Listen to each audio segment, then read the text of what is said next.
Direction les Hautes-Pyrénées à présent. Pour une leçon de choses, comment sauver les crapauds des chantiers, des dangers de la route? C'est la mission d'une classe de lycéens à Vic en Bigorre, Robin d'Oro, Régis Cotias.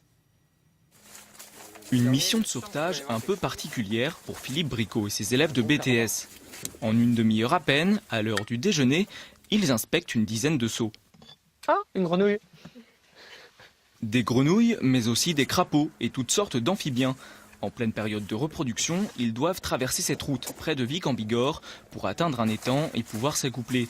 Quelques dizaines de mètres à peine, mais un parcours périlleux. C'est un peu par hasard que je me suis aperçu que la nuit, il y avait des amphibiens qui traversaient et qui se faisaient écraser. Donc j'ai eu l'idée de mettre en place cette barrière amphibien qui permet de sauver presque dans les 500 individus sur une saison de reproduction. 140 mètres de plastique empêchent les batraciens d'accéder à la chaussée. Ils longent cette barrière et tombent alors dans l'un des 13 seaux que l'enseignant a pris soin d'enterrer. Oh, bah donc il y en a même deux. Ouais, vraisemblablement. 7 ans maintenant que ce passionné de nature sensibilise ses élèves en les laissant chaque midi relever les pièges par groupe de 4. Alors forcément, eux aussi commencent à s'y connaître. Alors c'est un crapaud commun, donc là c'est une femelle.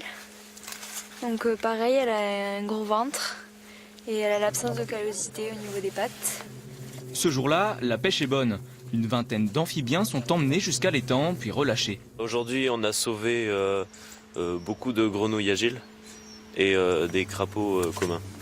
La période de reproduction des batraciens s'achève en mars. D'ici là, Philippe Bricot cherche des volontaires pour remplacer ses étudiants pendant les prochaines vacances scolaires.